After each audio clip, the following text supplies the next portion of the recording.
What's wrong with being muted? I don't want to talk to you guys anyways. Although that is the whole point of this. Hello, Falco, Carrot, Pikachu, Kiz has. Is this the place to find nerds? Possibly. Depends on what you want to do. Hi, shouldn't you... Are you still on holiday? Or did you just get kicked out of school? One or the other. Where would I rate it? I'd give it a 7. How about that? I don't have to deal with you. I only I choose to deal with you because I like winning. That's it. You're just a means to an end.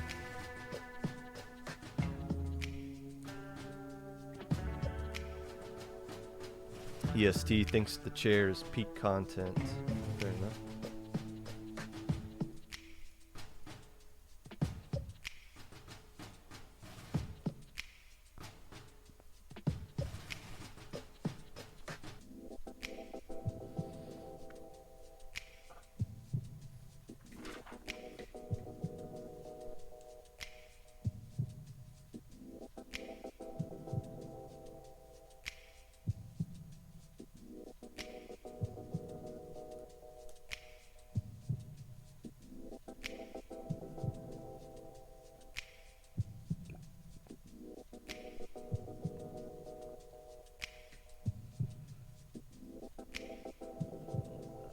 Hello, Harry.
Hello, hello.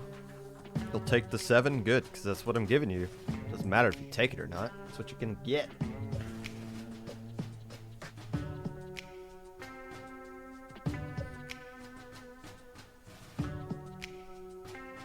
Also, we enjoyed talking to you on the pre-show on Saturday. It made me want to watch more Legends of the Hidden Temple. The tropical turtles, the blue barracudas.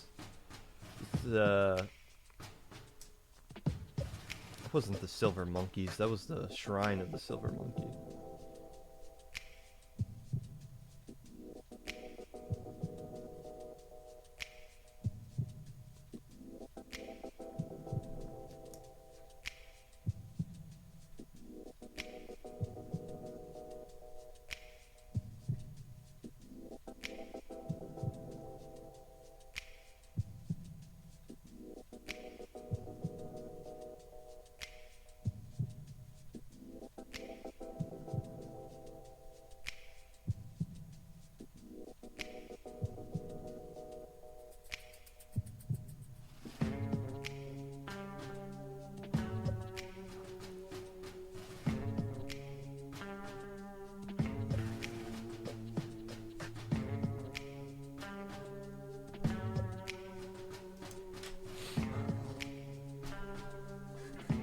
Figure it out? That wasn't a game show. That was dumb.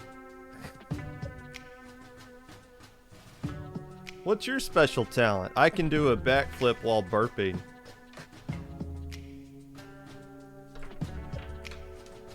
And I'm pretty sure the panel didn't want to get some of those right so that the kids would win something. I feel like they I think they felt pretty bad whenever they actually correctly guessed what the kid's talent was. We spent a lot of time in staff and VC talking about Legends of the Hidden Temple and just how overly 90s it was. I always liked when they sent the kids through the temple and like the host, whoever, I forget who the name of the host was, but he would just be like, no, you gotta, like, he's just like passive aggressively shouting hints at them out of frustration. It's like, no, the head doesn't go that way. Maybe you should try spinning that monkey's head around instead of wasting an entire minute trying to build the doggone silver monkey. Shows were dumb back in the day, but very entertaining. My brother and his wife went to a Halloween party last year as kids from Legends of the Hidden Temple. I think they went as like blue barracudas or something. The orange iguanas, purple parrots, green monkeys, silver snakes. That's what I was thinking of. But they had the shrine.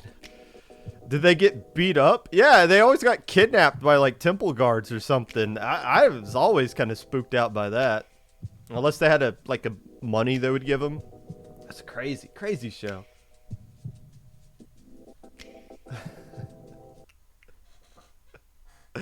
Growing up in the 90s was something. Early Nickelodeon was something else. Silly stuff.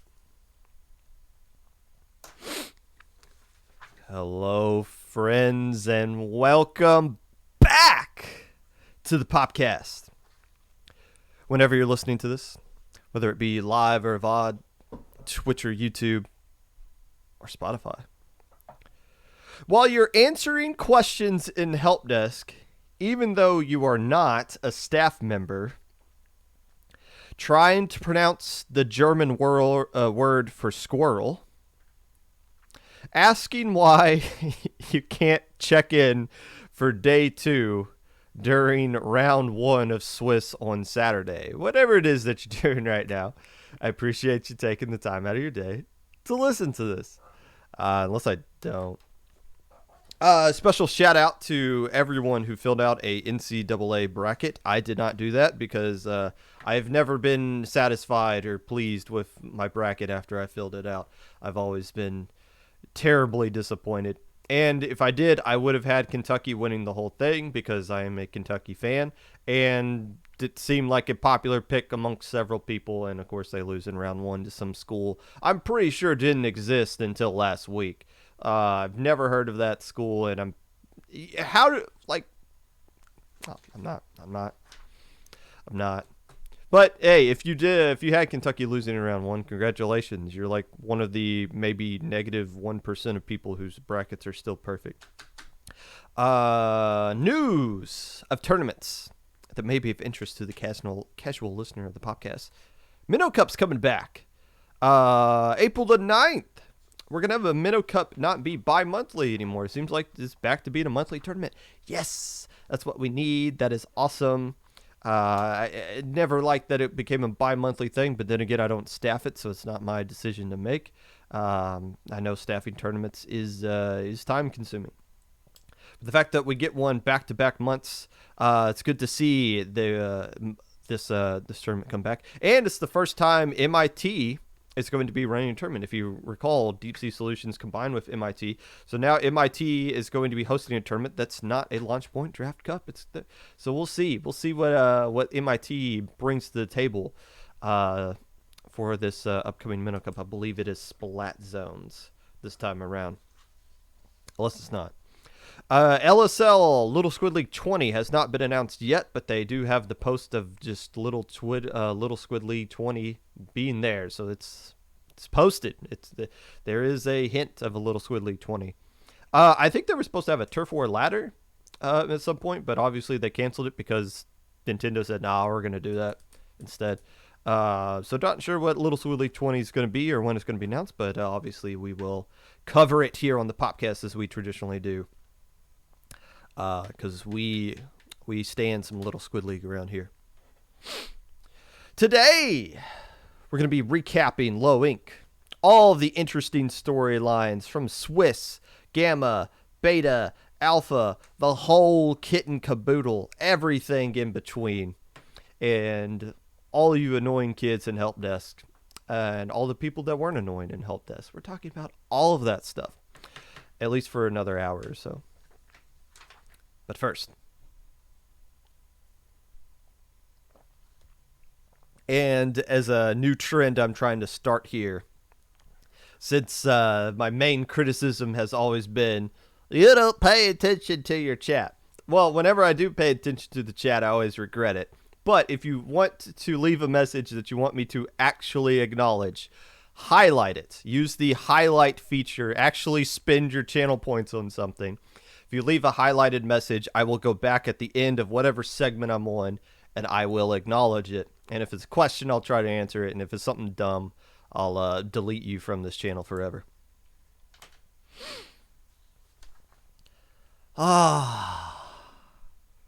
This is what happens when there are no incidents in a low ink. Nothing crazy, not a dramatic finish to some extent. We got a game 5 in a bracket reset, but nothing super dramatic or exciting or Twitter worthy. Just a simple, just a good, nice, simple little cheeseburger of a low ink. You like it, you enjoy it, you want more of it. It's not going to blow your mind, but it's, that's good. That's some good stuff. That's some good low ink right there. Just a nice, clean fight all weekend long. I was worried with my better half gone and JPEG not being around for the weekend. I was like, I hope this doesn't blow up in our face, especially while I'm commentating, because then it's just the staff that we got. Not that they can't figure things out without me or JPEG, but it's it's always kind of nervous when you don't have a direct sight on everything that's exactly happening. But there were no issues, literally no issues at all. This was one of the smoothest from where we were last March to this one. Comparing the two together, it's night and day. This is infinitely more smooth. Only a handful of teams drops, which was very significant. There was a point where we were losing a couple teams in round 1 and 2 like we always do.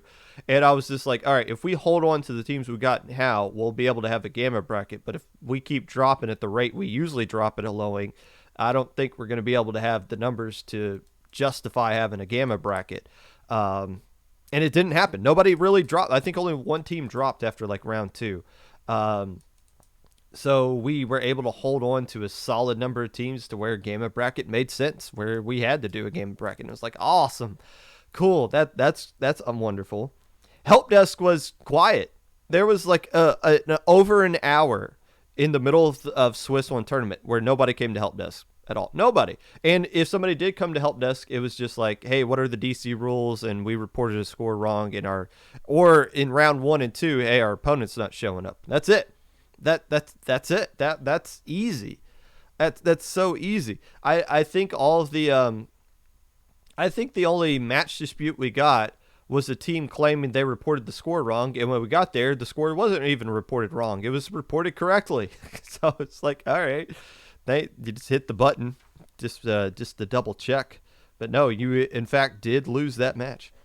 So just a easy lowing.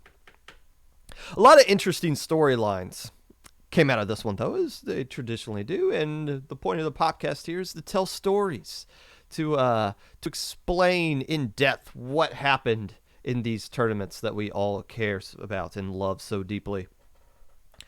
So let's attack it from this perspective. Let's talk about the past, the present, and the future, all of which was revealed to us in this Sunday, exclusively, or more specifically, from this past line. Let's start with the past. We'll go in chronological order here. Did you guys forget? Because, to be honest, I kind of did. Did you forget that Kraken United, Access Denied, and My Lag Paradise played in this tournament? I mean, those were the three teams. Those were the major storylines heading into this tournament, not just from me, but from everybody. I think we brought in that pre-show, the three teams everybody was bringing up.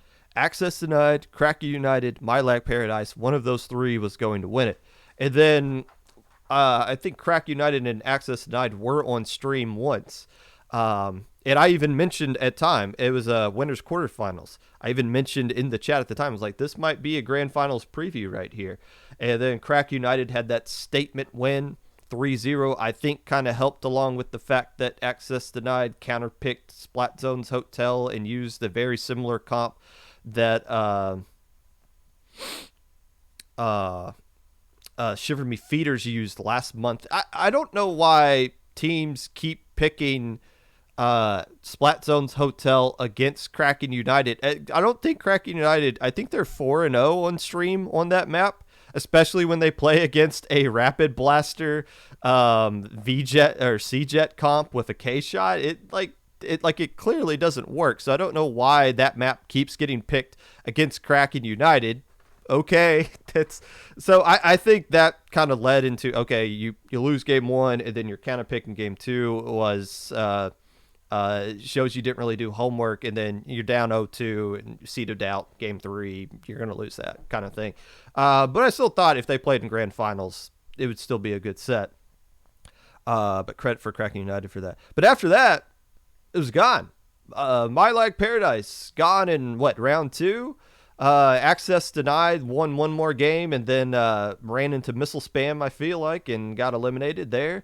And Kraken United just ran into the buzzsaw of this Kodomo team that was just the thorn in their side all weekend long. And I don't mean to be negative about these teams not doing particularly well. It happens, but it's just a talking point when you're looking at when we focus on so many teams in particular and we lose sight of these other teams that come up and take all of their spots, which leads into the present that we're going to talk about here. The teams that finished in the top three really glue up in this tournament and probably took some leaps and bounds ahead of schedule from what we were kind of expecting them to do, which seems to be the case of every single low ink here. First off, Blazing Storm. Yes, they had the ooh-woo run, not just in the fact that they were floating around or whatever, but also in the fact that they actually went to winners finals, got a bracket reset, and then just turned it around on the at the end on game 5 and finally just clicked. It's a very similar grand finals that that ooh-woo had and Blazing Storm had. They just couldn't lose at all until they hit a wall and they couldn't win. And then all of a sudden they found out how to win again and was able to clutch things out at the end of that game 4 and just brought back into the game 5. Now, I had them at number 9. Yes, I had them at number 9. And this is why I would say my top 10, those are all, I genuinely believe every team in my top 10 can win the low ink. And more often than not, someone in the top 10 does. But in my heart of hearts, do I truly believe Blazing Storm was going to leapfrog everybody? No, I didn't. But they just did. They just beat the snot out of everybody that they went up against. Who did I say? Who was the only team to beat Blazing Storm? Was it My Lag Paradise that beat them on Saturday? Other than that, nobody else was able to really touch them. But I mean, I did not believe. I didn't think that they were actually going to win the whole tournament. I never at any moment until they swept Yume Stars. That's when I was like, oh, these guys are on something else. When they beat Kodomo, that's when I was like, okay, that's something's cooking here. But then they followed it up by sweeping Yume Stars. That's when I was like, all right, these guys are just having that day. They're just having that kind of day that any team could have. Like any team could have had that kind of day. And it's just Blazing Storm just happens to be that team where everything just kind of clicked right there. The Squirrels. Let's talk about this team for a minute. Because nobody in staff knew how to pronounce the name, and we Google translated like how to pronounce this and still kind of, it sounds like a sneeze, and I don't want to sit here and embarrass myself and embarrass German culture, I guess, by just butchering the word the way it's kind of pronounced there. The Squirrels had them at number 8. I had them on my top 10. I put them at number 8. And I said, this is your warning. These guys are really good. I didn't think they were second place good, but I knew, under the radar, team people don't really recognize. They played last month and changed their name because they added like a couple of different players, I guess, or something. But I told you, I warned you these guys would be pretty good. Second place good? I didn't really understand that. But I will say this, just by keeping an eye on them and how they were going through chats and stuff, they seemed like they were just having fun. They seemed like they were just enjoying the moment. Just that, hey, we're here in low ink and we keep winning, and we're just going to, even when things aren't going our way, we're just going to keep it on. So maybe that's just that lackadaisical approach they seem to have kind of got them through that tournament until game 4 of the bracket reset. That's, they had that tournament won. On Tower Control at main stage, they had that tournament won. With about a minute left to go, their flanks were all working. The problem with their flanking play style is when they finally get wiped or they jump back and the Blazing Storm recognizes, okay, all 4 players are in front of us. We don't have to split attention trying to find somebody coming from behind us. We can just keep the fight all in front of us. And then all of a sudden you see them KO in one push. They go through all 3 checkpoints in one push because they know they don't have to split their attention. They can just take the fight that's right in front of them. And they traditionally were winning those fights when they were all in front of them.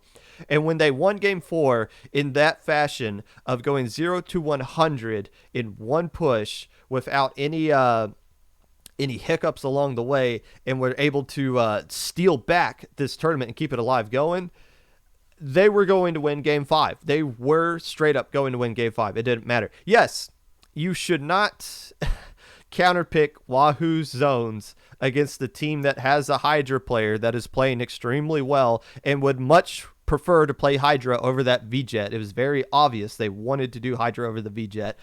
You don't want to give that team that kind of map in a game 5. You would much rather do a map that isn't Hydra favorite kind of map. So yeah, I don't agree with that counterpick, but again, what I kind of said was, with how game 4 ended, I don't think game 5 was going to go into, it would have been really mentally difficult for the Squirrels to bounce back how they lost that game 4, but still, second place, not too shabby. Heaven's Moonlight is the last team I'm counting in this present category. Now, we knew Heaven's Moonlight was good, because they were Heaven's Infinity last month, or they keep changing the name between Moonlight and Infinity for whatever reason. But we knew they were good. And I think a third place result doesn't really surprise me. But look at all the teams that they beat. This doesn't include the 6-0 result they got on Saturday. Look who they beat on Sunday. Acropora, Ocean 7, Access Denied, the Yummy Stars, Kodomo. They beat Kodomo twice. They were like one of the only teams to do that. It's not fair to say that Heaven's Moonlight is the future. These guys are the present. Make room with Crack United, Access Denied, Mylag Paradise, these teams that we all now know of, and everyone is now aiming their pop guns at them every time they play them. Throw Heaven's Moonlight into that category now. It's a cool category to be in. It's also extremely unfun, because now everybody and their mom is going to be gunning for you, and you're stuck in this hell where only one of you can win low ink, but all 4 of you are just going to take turns knocking each other out. And oh, by the way, some brand new team that you've never heard of is just going to jump up and leap over all 4 of you because you 4 are busy just knocking each other out, that somebody else emerges from the ashes. I said that if you wanted to win this low ink, you had to play Kraken United at some point, and you had to beat them. That wasn't the case. Blazing Storm did not play Kraken United at all. They didn't play them all weekend long. Weren't in the same Swiss group and didn't play them on Saturday. They completely dodged them. In fact, Blazing Storm didn't play Mylag Paradise or Heaven's Moonlight or Access Denied. Didn't play any of them. They got to dodge all of them. Why? Because they're busy knocking each other out. Crack United access denied. Heaven's Moonlight access denied. My Like Paradise, I think, scrapped with one of them at some point as well. So it's, hey, maybe there is a path where you can dodge these teams that are stuck in the alpha bracket held there. Sucks. But hey, it's still a good category. I would rather be in the category of a team that is threatening to win every single month than a team that makes alpha bracket for the first time or goes 6-0 for the first time and then falls in love with this idea of going 6-0 that you kind of forget, oh, wait a minute, we have to actually play on Sunday and we have to play nothing but alpha bracket teams. This is maybe we shouldn't be so drunk on the idea that when we went 6-0 there. So it's a good category. It's not a fun category to be in, but you want to be in that category, and Heaven Moonlight is there right now. The past and the present have been covered. What about the future? Well, how about a team that I think kind of surprised and scared some of us? There's always teams that sign up. We cannot find any information on at all. It happens every single month. Those teams, like 95% of the time, those teams are legit brand new players. They've never played in comp before. And we'll DM them, be like, hey, can you send us like your Twitter or your Sendao? Having a Sendao account now is really helpful for verifying people. Or like, what's your Discord? So we can just like look at everything. Like, we looked in depth into everybody who doesn't have any tournament information. And 95% of the time, they are legit brand new to the scene. And 95% of the time, they finish at the bottom of the barrel and just have a rough day. But then they come back next month and they improve, or they go off the little squid league or whatever. It's fine. That was the case with Kodomo. One of their players had played in like a Megalodon Cup and something like that. And the rest just had no information. And we looked into them and it was like, all right, new team. Welcome to Low Inc. Have fun. Round one, Kodomo beat the Squirrels. Now, that was surprising to me. It was a 2-1 result. And I was like, oh, okay. Maybe the Squirrels aren't as good as I thought. And then in round 3, Kodomo swept Kraken United. And that's when I was like, uh-oh, something's wrong here. So we, after the tournament was over, got into like a group chat with Kodomo. I was like, let's look into these guys a little bit further. And yeah, they were 100% legit, brand new to the scene. Came over from Pokemon Unite. Been playing Splatoon for about 3 months. They said they've been grinding scrims and this was their first tournament. But you could just tell the fact that they were a competitive team in another sport or another esport or had been playing together in another esport. You could just kind of tell that stuff kind of translated over.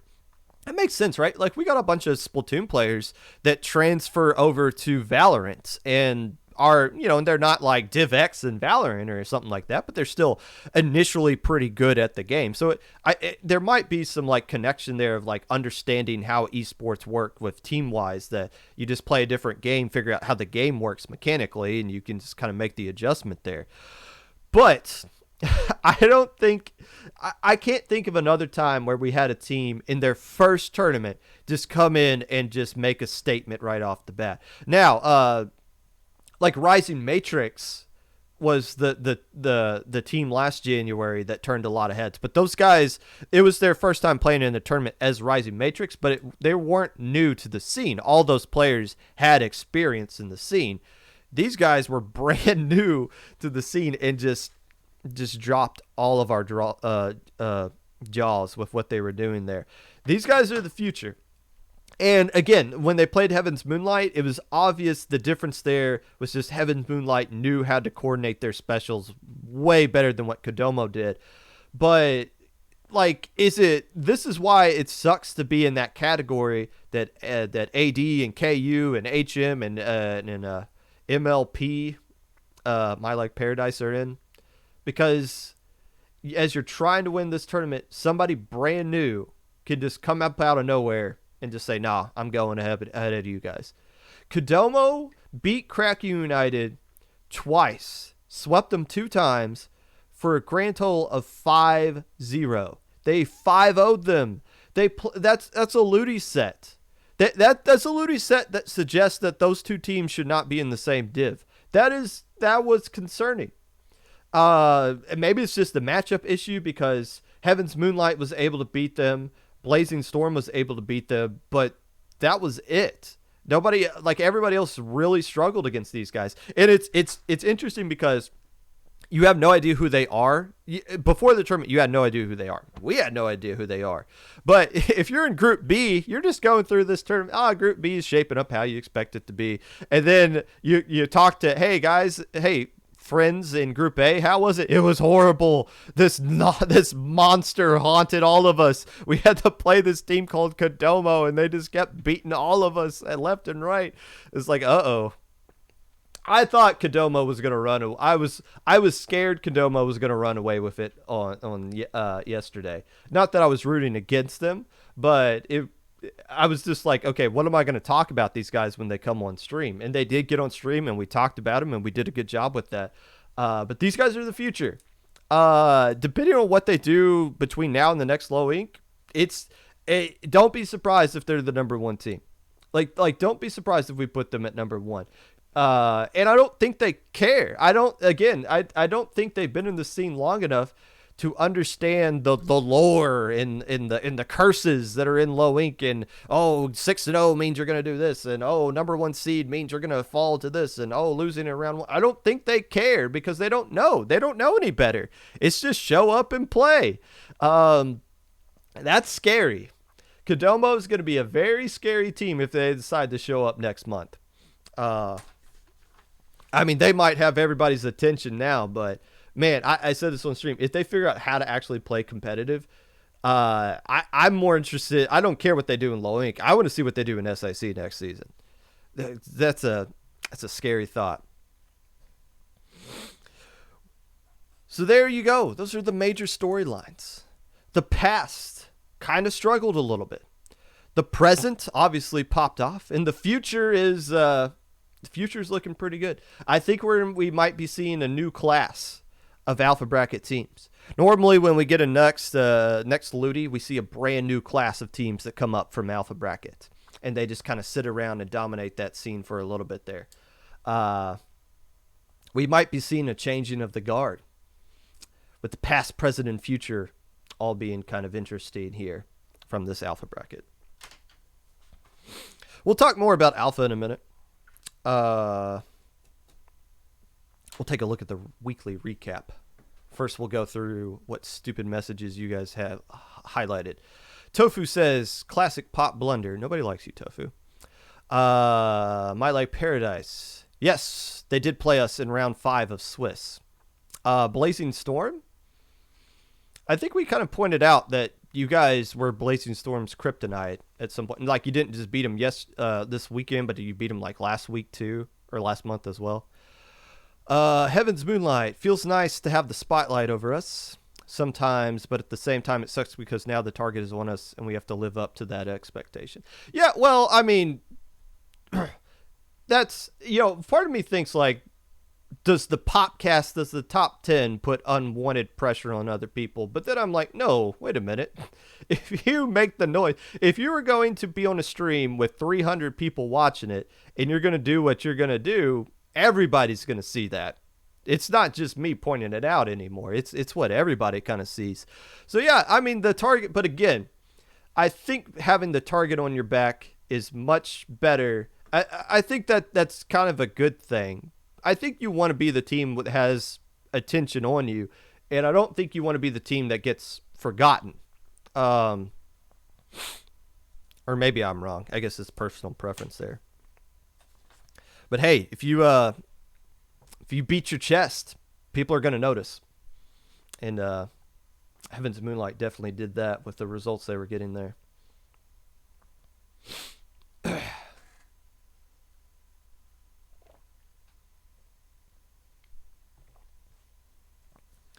We'll look back at specific matches going on in a second. But first,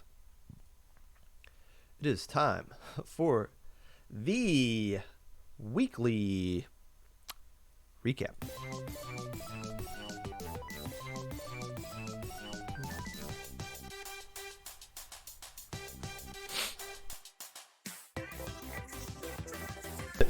Div 1 finals of Ludi came to a close this past weekend. Enlight beat Gol de Lucas 5-2 to win Div 1.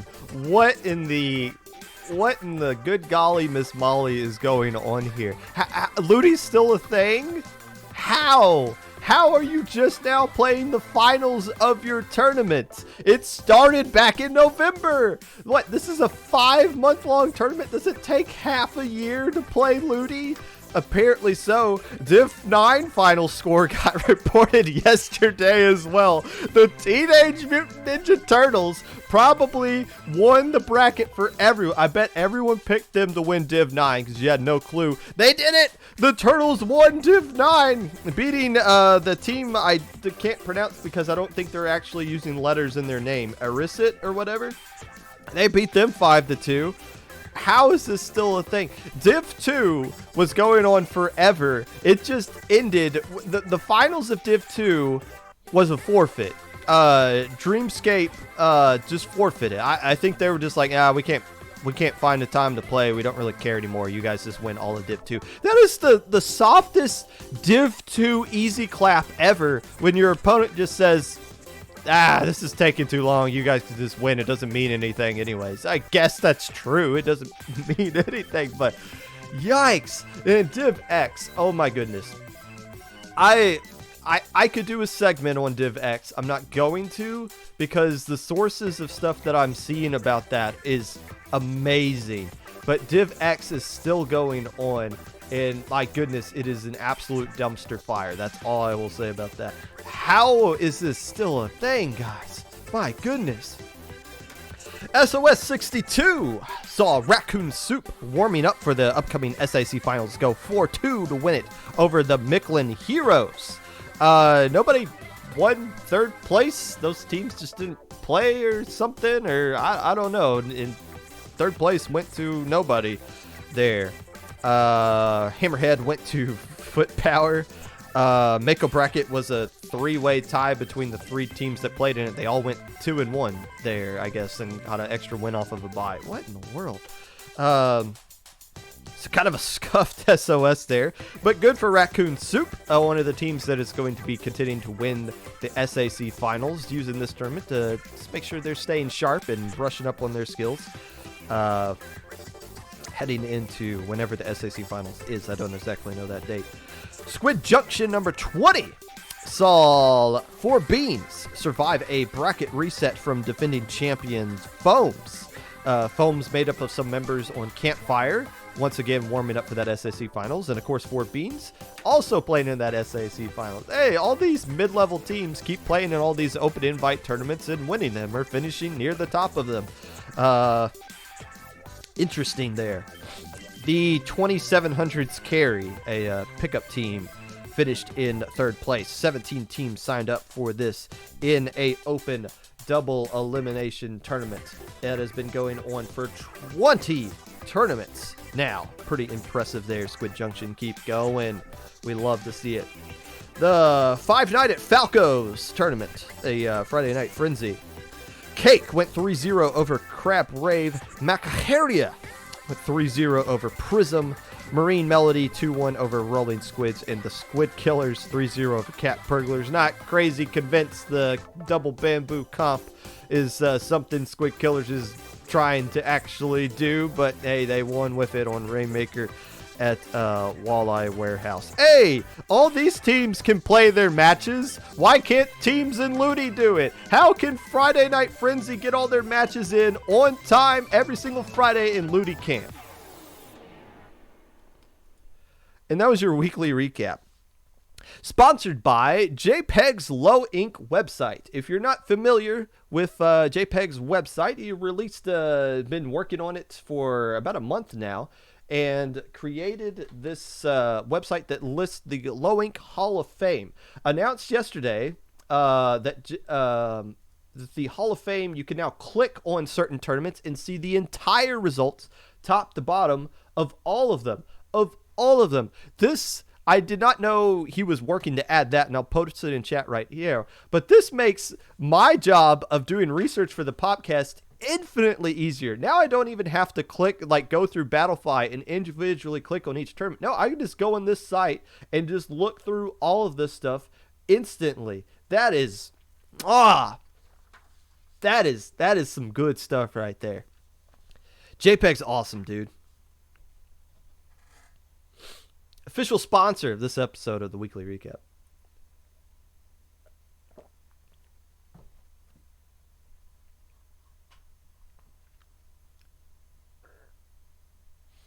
Everyone talks about March 2021. Nobody talks about March 2020 when Destiny Troops won. Except for me. I reference that as often as I can I?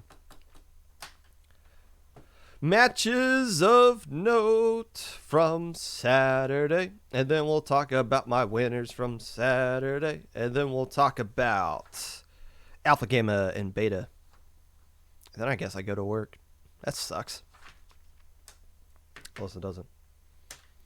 Matches of note coming from the stream on Saturday. Once again, we did it.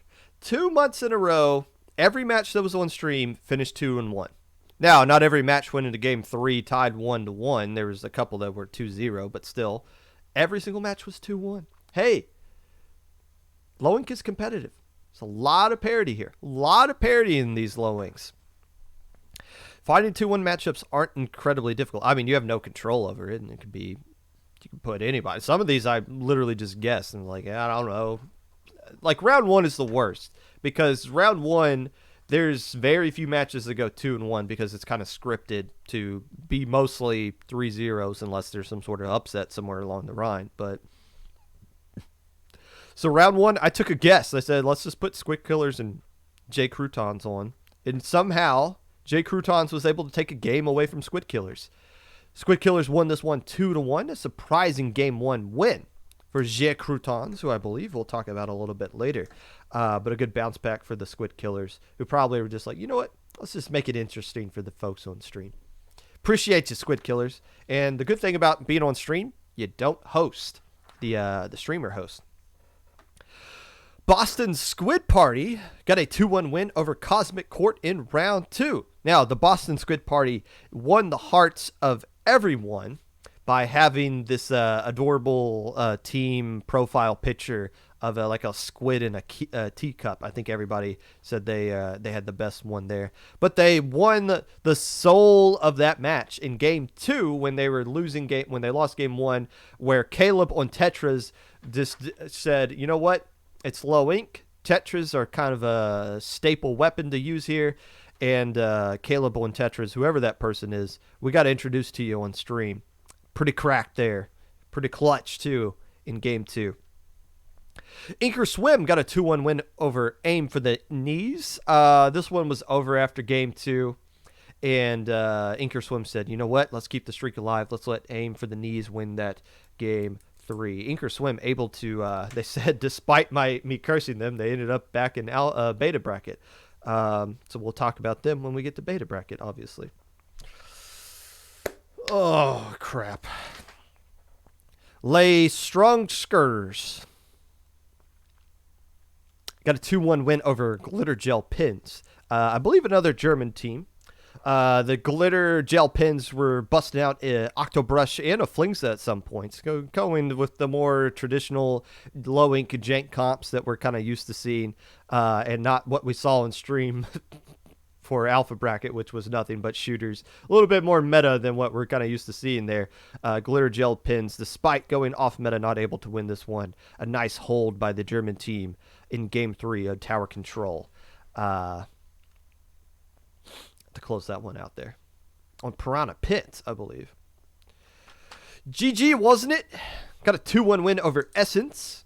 I've seen this tag before. It's like an M with a backwards N. I've seen these guys in solo queue all the time, and I thought it was I didn't know who it was, but I was like, I've seen these guys a lot. And now when I saw them on stream, I was like, I now know who those guys are. GG, wasn't it? Which I believe Bowen, our staff member, explained to me that they misspelled, wasn't it, how they wanted to spell it, so they just kept it in there how it is. So it's like, all right. They got a 2-1 win over Essence, and we're going to be talking about Essence a little bit later because they did really well outside of that game that was on stream. Myopsidus, the final match that was on stream on Saturday, got a 2-1 win over Infinity. Again, this was another 2-0 where Game 3... We kind of, it could mean something for tiebreakers, but rarely ever does it actually mean something for tiebreakers. Myopsidus were able to win this basically an alpha bracket play-in game. It's one of those matches where you win, you're in alpha, you lose, you're stuck in beta, because both teams were like on the outside looking in at the start, and the win was going to propel them into the top 8. So Myopsidus able to get back on alpha bracket because of this one. Game 3, even though it technically didn't mean anything, was pretty exciting to watch. Rainmaker, Manta Maria, both teams getting huge leads, and ultimately Infinity able to get a huger lead at the end there. A few matches that were not on stream I want to highlight. Midnight Sun, which I'm convinced is not an actual thing, got a 2-1 win over Aquatic Vanguard. Now, Aquatic Vanguard would later get revenge against this team in Gamma Bracket. Probably upset. You're the reason we fell to Gamma Bracket, so we're going to take it out on you in Gamma Bracket. But hey, we point out upsets when they happen. For at least now, Midnight Sun got the better of them 2-1. The Blue Glaucuses, soon to be renamed the Blue Barracuda, or the Purple Parrots, or the Silver Snakes, whatever you want to call them in the future. 2-1 win over Intimidation Factor. Why are we pointing this out? Because these are two LSL champions scrapping against each other in Silver Bracket and seem to be pretty close with a 2-1 result there. I believe Intimidation Factor is going through a rebuild right now, not so much a reload. I think they lost a couple of their players. Actually, no, they had a player in exemption request, and we're like, we need more results for this player yet. So we didn't get to see the actual Intimidation Factor roster just yet. So we'll keep an eye on them in the coming months. Intimidation Factor, to their credit, did get a 2-1 win over Up the Ante. So we'll see how their rebuild plans out going forward there. Winners from the Swiss stage. Let's start off with the two teams that went undefeated. The curse, the going through 6-0. I'm going to look into, now that JPEG has this site up and it's a lot easier to look through with past Low-Inks, for the Low-Ink preview, I'm going to break down how many teams, like if you won Low-Ink, what your record was during the Swiss stage. I would bet you teams that go 6-0 rarely, if ever, actually win the tournament. But hey, it's still something worth pointing out. My Like Paradise went 6-0 with key wins over Access Denied, Blazing Storm, and Essence. Heaven's Moonlight was the other team to go 6-0 with key wins against Kodomo, Freelancing Takoyaki, Molly Whoppers, Myopsidus, and Up the Ante. That is a gauntlet of teams that they went through and beat all of them.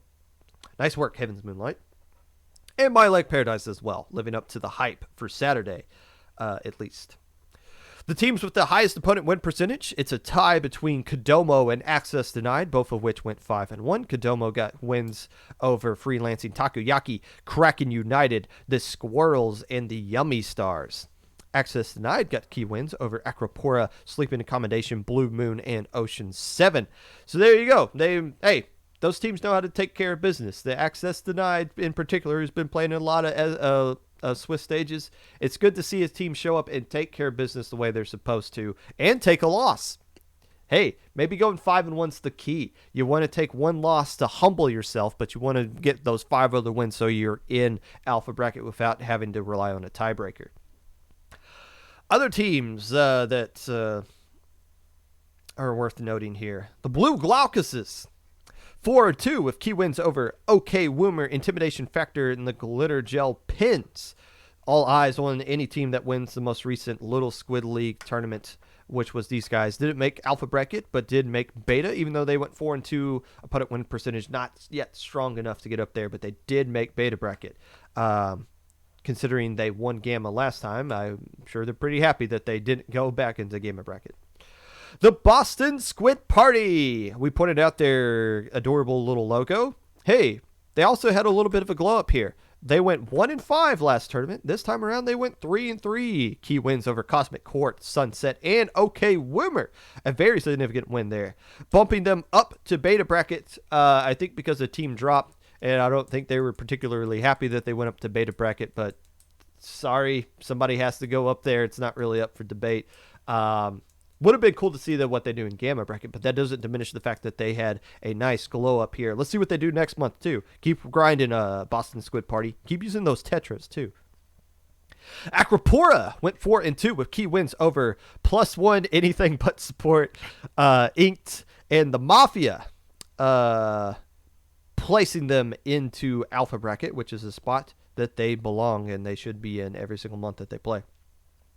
Sleeping Accommodation went 3-3 with key wins over Ewfish, Red Pacific, a rebranded Inkception team, falling into Gamma bracket here with a 3-3 result. Inkception, that kind of makes sense, right? That's kind of a sleeping thing. Somebody said it's a playoff of Sindow's team bed. I'm not convinced of that, but I can be. The Mafia deserves some credit here. This was their first low ink, and they went 2-4, making Gamma brackets. This team played in a lot of the From the Ink Up, which is a tournament I haven't covered yet. Maybe I should at least mention them in the weekly recap at some point. Oops, my bad. But hey, first low ink, you make Gamma bracket. Hats off to you, Mafia. That's a decent name. Pickup. It is worth noting the name Pickup because this is the last time we are ever allowing a team to just call themselves straight Pickup. A team that finished in 3rd place last month in the entire doggone tournament named themselves Pickup. It means nothing to anybody. Anyone who's going to look at that is going to have no idea who those players are, and they're not going to care. So we are banning the name Pickup going forward. If you sign up as Pickup, we are replacing you with a Legends of the Hidden Temple name. You're going to be the Purple Parrots or the Blue Barracudas or the Orange Iguanas. Try us. See what happens. But at least for this time around, Pickup went 4-2. Not as good as the team that finished in 3rd place, but they still did pretty good here. Key wins over Sleeping Accommodation, Ewfish, Red Pacific, and made beta bracket. So hats off to you, last team that was ever going to be called Pickup. The Squid Killers went 4-2 with key wins over Essence, Acropora, and Je Croutons. They made Alpha bracket. And you know why? I don't think they hosted any matches the entire time. Which is good. They always have that awkward host the match and then disconnect. But hey, now that they got that issue figured out, they're making Alpha bracket, which is where they belong. Squid Killers, stay in Alpha bracket. You're a good enough team. You need to be there.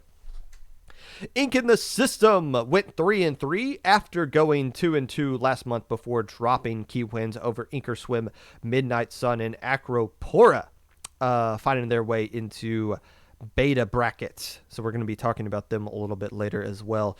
Je Croutons 4-2 with key wins over Vaporwave and Sleeping Accommodation. Beta bracket in this team's first edition of playing in low ink. We've seen them play in other tournaments before, Little Squid League, I believe some SOSs, but your first low ink making beta bracket at 4-2. Not bad, Je Crouton. My biggest winner from the Saturday stage of the tournament. Give me your favorite team and mine as well. Blue Moon going 5-1 with key wins over Ocean 7, Apocalypse, and Squid Killers, all teams that made Alpha bracket. They earned it outright. Attaboy, Blue Moon. Now, do I root for Blue Moon over a lot of other you guys? Yes, because I like Blue Moon, and I'm not afraid to admit it. Does that mean I hate everybody else? Mostly, let's be honest. Most of you I absolutely hate. But Blue Moon, I think they're pretty cool. Epic Pikachu says, I'm friends with Lutz, the captain of Inkception, and she said that it is a playoff of Sindow's team. I don't think it's full brand rebrand, just a joke. All right, fair enough. That is a direct quote from Epic Pikachu. The question is now, do we trust Epic Pikachu? I don't know. They spent 100 points to leave that message, but it could be a trap. We'll figure out if we fall for that.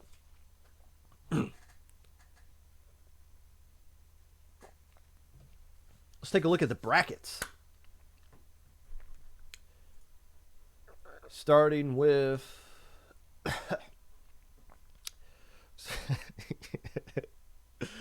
Yesn't.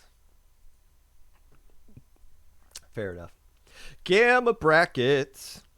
You know what sucks about Gamma bracket is when a team that doesn't belong here falls down here and then just beats up teams that were trying to just have a nice little Gamma bracket run.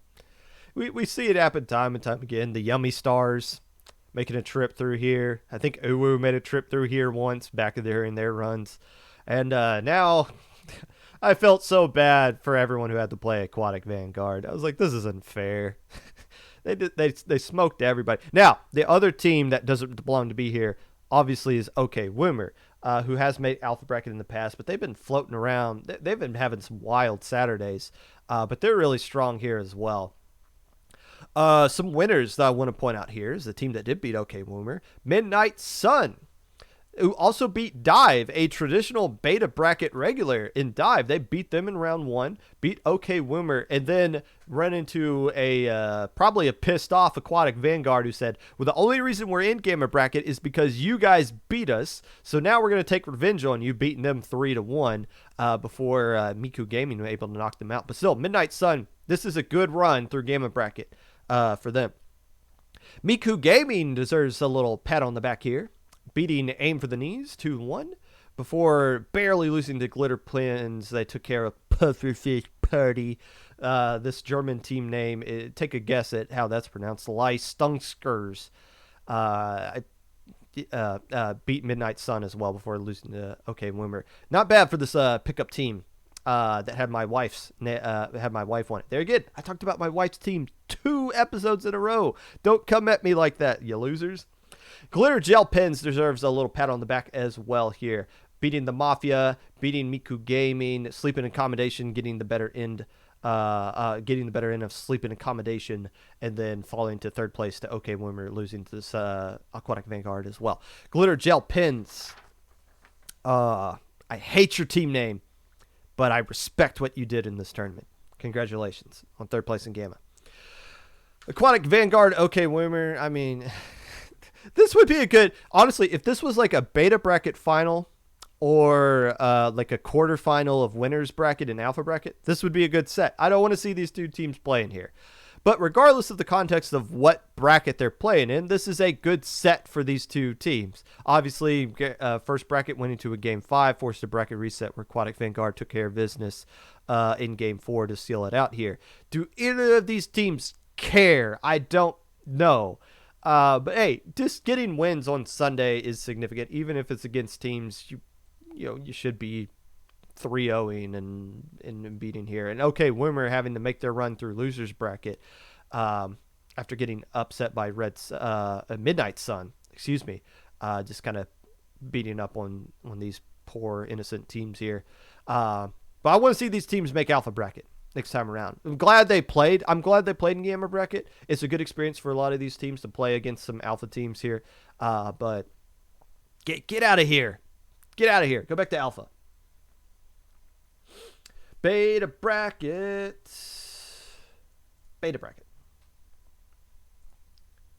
Now, this is where you traditionally see some of the teams that fall out of alpha land into. It makes more sense for some of these alpha-ish kind of teams to land here in beta bracket, but you're also mixed in with a bunch of other teams that are, vying for alpha bracket as well. Beta bracket's usually pretty interesting with the mix of teams that kind of show up here.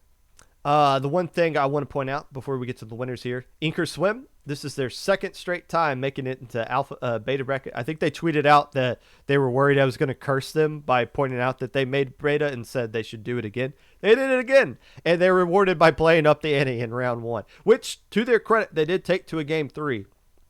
But I did want to point out, Inker Swim's consistently climbing the ladder. They're still here and still threatening some pretty strong teams like up the ante as well. My winners from the beta side, let's go with Ink or Swim, who I didn't really pay attention to until I saw Genesis on Twitter beating their chests about what Ink or Swim was doing. I was like, what? The Ink or ink in the system. I was like, oh, okay. Ink in the System, they beat Jelly Squids 2-1. They survived +1 anything but support before losing to the team that won the whole thing, taking them to a Game 5. And the team that finished in third place, Essence. Ink in the System, very nice run through beta bracket here, even though they only got a couple of wins. These are some pretty significant wins and pretty close losses. Nobody was able to... Man, did they play in a do-or-die game 4 sets in a row? That's a stressful 4 matches there. Yeah, Game 3, Game 5, Game 5, Game 3. That's stressful. Ink in the System, I see you. Essence, the team that finished in third place here, the team that was on stream to GG, wasn't it? Who also made alpha bracket or beta bracket here. Losing to the team that won the whole bracket 2-1 in round 1, and then just made the losers run here. Infinity, goodbye. Pickup, goodbye. Blue Glaucuses, get out of here. Ink in the System, go enjoy your Sunday. Inked, what are you doing here in beta bracket? Get out of here. You don't belong here. And Illumini saying, nah, we'll take this win from you. But still, Essence, I see you. Hey, they also swept Aquatic Vanguard in Swiss Stage 3-0. They beat the Gamma champs and finished third place in beta. Not bad. Not too shabby, Essence. I believe this was their first lowing. Inked deserves a little bit of credit here as well. Yes, this is not the bracket they want to be in. They've gone 6-0 before. They're usually in alpha bracket. And you would expect them to win this here, but it's fine. Beating teams like Infinity, Intimidation Factor, this pickup here, up the ante, those are significant wins or not significant, but those are wins you want Inked to kind of get. We'll see Ink bounce back next month. Don't think too bad of them because they fell down to beta. They're still a strong team. They kind of proved it here. Illumini finished in second place in this bracket. Is this the best bracket? Or is this the best Sunday Illumini's ever had? I think it is. Unless I missed that they won like a gamma or something like a year or so ago. I think this is the best they've ever done. Usually when they make alpha, I don't think they've won a game in alpha yet. So going all this run, this could do a lot for their psyche. Going all the way through here and beating all these teams that end up in this bracket here. And almost forcing a bracket reset to Delicious Nuggets, which I believe is a Latin American team. Or newerish players from Latin America. Correct me if I'm wrong there. But going from beta champs, hey, if you win beta, that usually means you're a top 10 team next month, right? I mean, we saw the Yummy Stars do really well. We'll look at them in a second in alpha bracket, but they won beta last month. Traditionally, beta bracket teams do pretty well. So we'll keep an eye on the Delicious Nuggets. The Dinosaur Nuggies for what they do next month. Not bad for your first low ink either. Or at least from what I could tell, there was their first low ink. Alpha bracket. I already had it expanded. Why did I hit that? I've already talked about most of this stuff here. I talked about this match earlier. Obviously, we've talked about these matches to a certain extent. So what else is there to talk about with Alpha Bracket that we haven't already said? We can start with this first match, Blue Moon versus the Squirrels, because Blue Moon won this first game, Splat Zones at Art Academy, with Port going absolutely ham on the Squirrels with that Tri-Slosher. And that was so to take that first loss in the fashion that the Squirrels did initially, to just reverse sweeping Blue Moon and then finding their ways in a game 5 of a bracket reset. It's pretty impressive. And also shows how strong Blue Moon is as an actual team. Even though they got eliminated by this beast that was eliminating everybody, Kodomo, earlier in the set. So still a good result for Blue Moon. Even though they only won one match specifically. Able to clutch out a game 3 there against Acropora. The Yummy Stars stepped up. Hey, Gamma 2 months ago, they won. Beta last month, they won.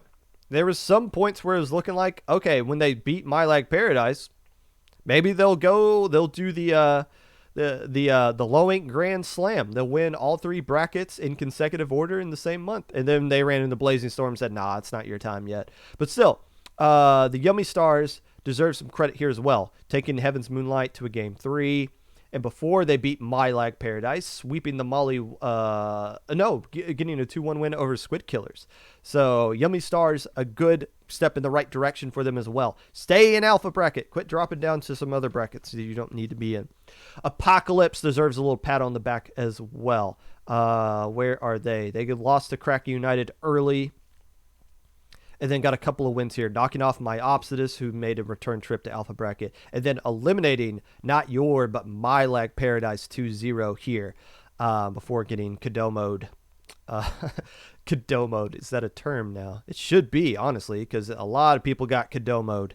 Yikes, over the course of this weekend. For everybody else here, we already talked about Kodomo, Heaven's Moonlight to the Squirrels to a heavy extent. There's not really much else to say about this bracket. I don't think any of these teams really surprised me that they made it. No, we rarely talk about Freelancing Takoyaki, but they're usually in alpha bracket. They just haven't really got their footing yet. Hey, neither did Blazing Storm when they made alpha brackets in the past. That could be them. Maybe this is the Blazing Storm team of next month. Talking of Blazing Storm, congratulations once again to them. Are they actually? I think they are from France. I didn't know that beforehand, but you look back at the chat, there were a lot of people rooting for them in French on the stream. And we don't traditionally see a lot of French teams leave that country to play in tournaments like Low Inc. But these guys play in a bunch of other tournaments as well. As I mentioned in the preview, they play in all 4 of the SAC tournaments. They played in all 4 of them. And I kind of pointed out, it was like, teams that go outside of Low Inc. and play in other tournaments and grind other tournaments traditionally come back in the Low Inc. and do pretty well. Maybe that was a factor. Maybe that's part of the glow up for Blazing Storm, is that they grinded against teams that are better than them in SAC, and then you come back down, you take the weights off, and you go up against teams that are not as strong as what you see in SAC. Might have paid a little bit of a difference there.